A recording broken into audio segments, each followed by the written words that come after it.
wrinkle in the fight against heroin addiction in America. A drug meant to take down large animals now making its way onto the streets and being mixed with heroin. And the results are almost always deadly. Jason Hackett is live in our newsroom with what the experts are seeing out there. Jason?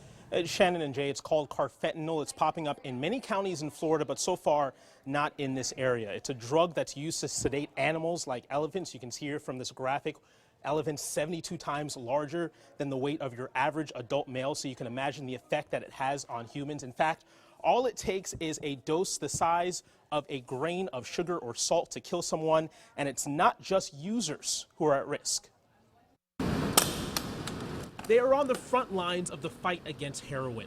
And you can see how much Narcan they actually have with them. And it's a battle that Captain Kevin Saxton and Delray Beach Fire has to be well equipped for. We give them the medication that we have, we support their breathing, we do CPR if necessary. But there's a new threat looming on the horizon. It's called carfentanil. It could be much more dangerous and much more costly. It's even a cause for concern for first responders. If we were to come in contact with it, it could be dangerous for us as well. 10,000 times stronger than morphine, the Drug Enforcement Agency says carfentanil is the most potent opioid in the world. Law enforcement says drug dealers are adding it to heroin to give a stronger high, one that's tough to treat. It's so powerful that it may require multiple doses of Narcan.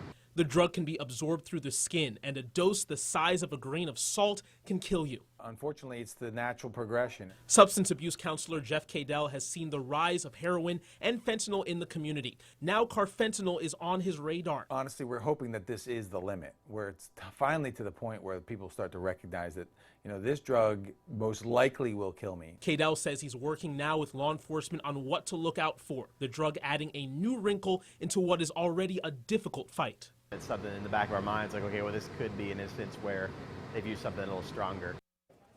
Now, Cadell tells me one step they need to take is educate doctors. He said 80% of heroin users start with prescription drugs. He says doctors and patients need to know the risks that come with certain prescriptions. In the newsroom, Jason Hackett, WPTV News Channel 5.